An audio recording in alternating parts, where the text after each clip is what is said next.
যুবক আল্লাহর দরবারে কান্না শুরু করলো, হে মালিক, আমার জীবনে একটা ভালো কাজ আমি করেছি। কি? আমি একদিন আমার বয়সের যৌবনকালে আমি আমার চাচার বাড়ি বেড়াইতে গেছিলাম। আমার চাচার বাড়ি এক জরুরতে যাইয়া আমি দেখি বাড়ির মধ্যে আমার চাচাও নাই, আমার চাচিও নাই, তারা অন্য জরুরতে কোথাও গেলেন। আমার ঘরের মধ্যে, চাচার ঘরে উপযুক্ত এক যুবতী আমার চাচাতো বোনকে আমি পেয়ে গেলাম। আমার যৌবনার নফসের ধোকায় পড়ে আমি আমার চাচার ঘরে চাচাতো বোনটাকে পাইয়া আমি আমার যৌবনের তাড়নায় আমার বোনের উপরে আক্রমণাত্মক দৃষ্টি দিলাম। লোভানক দৃষ্টি দিয়া যখন আমি বোনটাকে মাটির মধ্যে ফেলে দিলাম, আমি এক পর্যায়ে চাচাতো বোনের বুকের উপরে উঠে বসছি। এমন সময় আমি দেখি আমার চাচাতো বোন মাটির মধ্যে চিত হয়ে শুয়ে চোখের পানি ছেড়ে কান্না করতেছে। আমি জিজ্ঞাসা করলাম, বোন, তোমাকে আমি আঘাত করি নাই, আমি তোমার বুকের উপরে বসছি, তুমি কান্না করো কেন?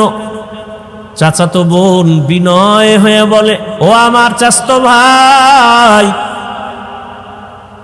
এখানে আমার মা নাই, বাবা নাই, আমার আল্লাহ আমাকে দেখতেছেন।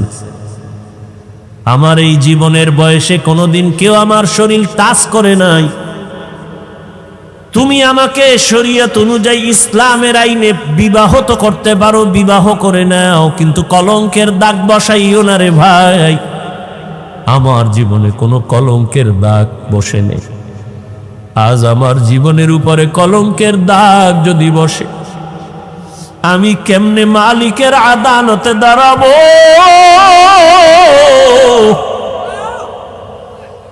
তুমি আমারে দয়া করে মাফ করে দাও। আমার আব্বাকে বলে প্রয়োজনে বিবাহের ব্যবস্থা করব, তারপরেও তুমি আমার কলঙ্কের দাগ দিও না রে ভাই। যুবক আল্লাহর কাছে কান্না করে বলেন, হে মালিক, ওই চাচাতো বোনের কান্না দেখাও আমার অন্তর নরম। আমি আমার বোনের কান্না দেখে দ্রুত আমি বোনের থেকে আলাদা হয়ে বললাম, বোন, আমারে মাফ করে দাও, আমি তোমার উপরে আর অপরাধ করব না। ও আল্লাহ, তোমার জন্যই আমি আমলটা করেছি, চাইলে তো আমি জোর করে অন্যায় করতে পারতাম। তুমি এর বরকতে আমাকে পরিত্রাণ দাও, গুহার মুখ থেকে আমাদের বাঁচাও। কান্না করে দোয়া করা মাত্র পাথরের 3-এর 2 অংশ ফাঁকা হয়ে গেল আল্লাহর কুদরতে।